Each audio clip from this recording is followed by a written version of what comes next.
ನಮಸ್ಕಾರ, ಸುಧಾಸ್ ಕಿಚನ್ಗೆ ಸ್ವಾಗತ. ಈಗ ನಾವು ಹೂಕೋಸು ಬಳಸಿ ಪರೋಟ ಮಾಡೋದು ಹೇಗೆ ಅಂತ ನೋಡೋಣ. ನಾನಿದನ್ನು ಉಪ್ಪಿನ ನೀರಲ್ಲಿ ಒಂದು 15ರಿಂದ 20 ನಿಮಿಷ ನೆನೆಸಿಟ್ಕೊಂಡು ಕ್ಲೀನಾಗಿ ತೊಳೆದಿಟ್ಕೊಂಡಿರೋದು. ಇದನ್ನು ತುರ್ಕೊಳ್ಳೋಣ. ಹೂಕೋಸು ತುರ್ಕೊಂಡಿರೋದು, ತುರ್ದಿರೋದು ಬೋಲಿ ತಕ್ಕೊಳ್ಳೋಣ. ಇದಕ್ಕೆ 1 ಸ್ಪೂನು ಉಪ್ಪು ಸೇರಿಸ್ಕೊಳ್ಳೋಣ. ಒಂದು 5 ನಿಮಿಷ ಇದನ್ನು ಹಾಗೆ ಬಿಟ್ಬಿಡೋಣ. ಉಪ್ಪೆಲ್ಲ ಚೆನ್ನಾಗಿ ಮಿಕ್ಸ್ ಆಗಲಿ. 2 ಕಪ್ನಷ್ಟು ಗೋಧಿ ಹಿಟ್ಟು ತೊಗೊಂಡಿದ್ದೀನಿ. ಇದಕ್ಕೆ ಸ್ವಲ್ಪ ಉಪ್ಪು ಸೇರಿಸ್ಕೊಳ್ಳೋಣ. 1 ಟೀ ಸ್ಪೂನಷ್ಟು ಅಜ್ವೈನ್,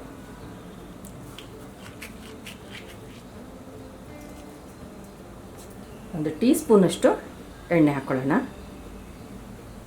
ಒಂದ್ಸರಿ ಚೆನ್ನಾಗಿ ಮಿಕ್ಸ್ ಮಾಡ್ಕೊಂಡ್ಬಿಡೋಣ. ಈಗ ನೀರು ಹಾಕ್ಕೊಂಡು ಚಪಾತಿ ಹಿಟ್ಟಿನ ಅದಕ್ಕೆ ಕಲಿಸ್ಕೊಳ್ಳೋಣ. ತುಂಬ ತೆಳ್ಳಗೂ ಬೇಡ, ತುಂಬ ಗಟ್ಟಿಯೂ ಬೇಡ.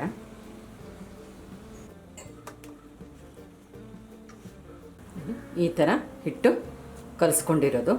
ತುಂಬ ತೆಳ್ಳಗೂ ಬೇಡ, ತುಂಬ ಗಟ್ಟಿಗೂ ಬೇಡ, ಮೀಡಿಯಮ್ ಆಗಿರ್ಬೇಕು ಹಿಟ್ಟು. ಸ್ವಲ್ಪ ಹೊತ್ತು ನೆನೆಯೋಕೆ ಬಿಡೋಣ. ಅಷ್ಟರಲ್ಲಿ ಮಸಾಲೆ ರೆಡಿ ಮಾಡ್ಕೊಳ್ಳೋಣ. ಮಸಾಲವನ್ನು ರೆಡಿ ಮಾಡ್ಕೊಳ್ಳೋಣ. ಇಲ್ಲಿ ಧನಿಯಾ ತೊಗೊಂಡಿದ್ದೀನಿ, ಅರ್ಧ ಟೀ ಸ್ಪೂನಷ್ಟು ಧನಿಯಾ ಇದೆ. ಜೀರಿಗೆ ಒಂದು 1/4 ಟೀ ಸ್ಪೂನಷ್ಟು, ಕಾಳು ಮೆಣಸು 1/4 ಟೀ ಸ್ಪೂನಷ್ಟು. ಲೋ ಫ್ಲೇಮಲ್ಲೇ ಹುರ್ಕೊಳ್ಳೋಣ. ಹುರ್ಕೊಂಡಿದೆ, ತೆಕ್ಕೊಳ್ಳೋಣ. ಇದನ್ನು ತರಿಯಾಗಿ ಪುಡಿ ಮಾಡ್ಕೊಳ್ಳೋಣ. ಮಿಕ್ಸಿ ಜಾರಿಗೆ ಹಾಕ್ಕೊಂಡು ಪುಡಿ ಮಾಡ್ಕೊಳ್ಳೋಣ. ತರಿಯಾಗಿ ಪುಡಿ ಮಾಡ್ಕೊಂಡಿರೋದು. ಈಗ ಉಪ್ಪು ಹಾಕಿ ಕಲಸಿಟ್ಕೊಂಡಿದ್ವಲ್ಲ ತುರಿಗೆ ಈ ಬಟ್ಟೆಗೆ ಹಾಕ್ಕೊಳ್ಳೋಣ. ಇದರಲ್ಲಿರೋ ನೀರಿನ ಅಂಶ ತಕ್ಕೊಳ್ಳೋಣ.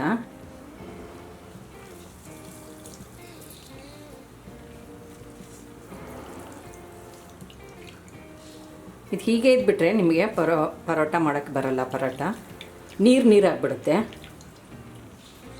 ಈಗ ಹಿಡ್ದಿರೋದು ಒಂದು ಬೋಲಿಗೆ ಹಾಕ್ಕೊಳ್ಳೋಣ.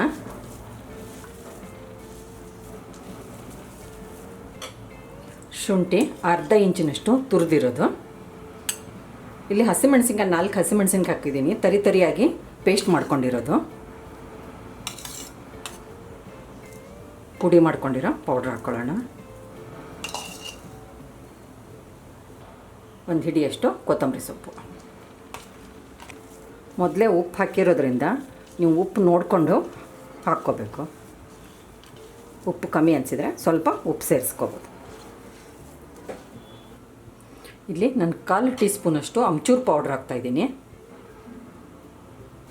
ಇಲ್ಲಿ ಚೆನ್ನಾಗಿ ಮಿಕ್ಸ್ ಆಗಬೇಕಿದು. ಹೂಕೋಸು ಮಸಾಲ ಎಲ್ಲ ಮಿಕ್ಸಾಗಿ ರೆಡಿಯಾಗಿದೆ.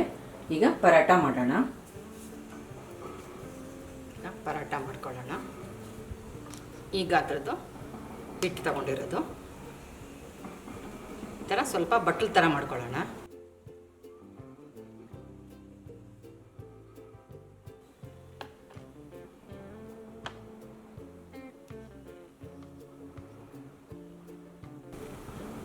ಇದನ್ನು ಕ್ಲೋಸ್ ಮಾಡೋಣ ನಿಧಾನಕ್ಕೆ.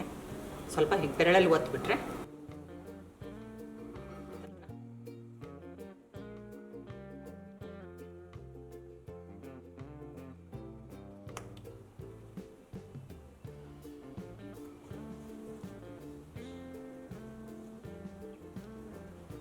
ಹಿಟ್ಟು ಉದುರಿಸ್ಕೊಂಡಿರೋದು. ಈಗ ಮೆಲ್ಲಗೆ ನಿಧಾನಕ್ಕೆ ಈ ಥರ ಲಟ್ಟಿಸ್ಕೊಳ್ಳೋಣ.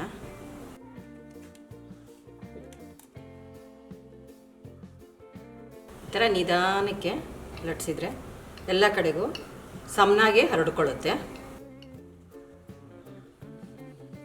ಇದು ತುಂಬ ತೆಳ್ಳಗಿರಬಾರ್ದು, ಸ್ವಲ್ಪ ದಪ್ಪ ಇದ್ರೇ ಚೆನ್ನಾಗಿರುತ್ತೆ. ನೋಡಿ, ಇಷ್ಟು ಲಟ್ಟಿಸ್ಕೊಂಡ್ರೆ ಸಾಕು. ಈಗ ಬೇಯಿಸ್ಕೊಳ್ಳೋಣ. ಪ್ಯಾನಿಗೆ ಸ್ವಲ್ಪ ಎಣ್ಣೆ ಹಾಕ್ಕೊಳ್ಳೋಣ. ಪರೋಟಕ್ಕೆ ಎಣ್ಣೆ ತುಪ್ಪ ಇದ್ರೇ ಚೆನ್ನಾಗಿರುತ್ತೆ. ಲೋ ಫ್ಲೇಮಲ್ಲೇ ಬೇಯಿಸ್ಕೊಳ್ಳೋಣ.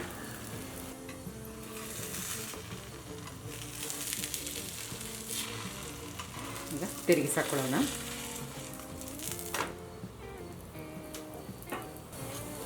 ನಾನು ಇನ್ಮೇಲೆ ಒಂದು ಸ್ವಲ್ಪ ತುಪ್ಪ ಹಾಕ್ತೀನಿ.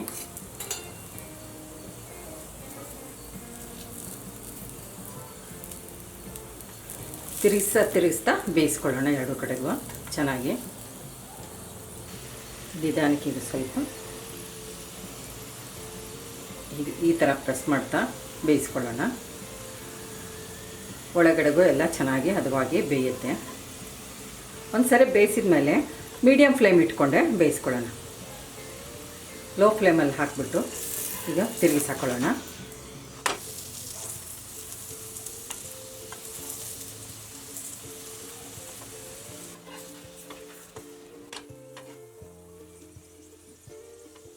ಈ ಥರ ಸ್ವಲ್ಪ ಒತ್ತಿ ಬೇಯಿಸ್ಕೋಬೇಕು. ಎರಡು ಕಡೆಗೂ ಹದವಾಗಿ ಬೆಂದಿರೋದು ಇದಾಗಿದೆ. ಈಗ ತೆಕ್ಕೊಳ್ಳೋಣ.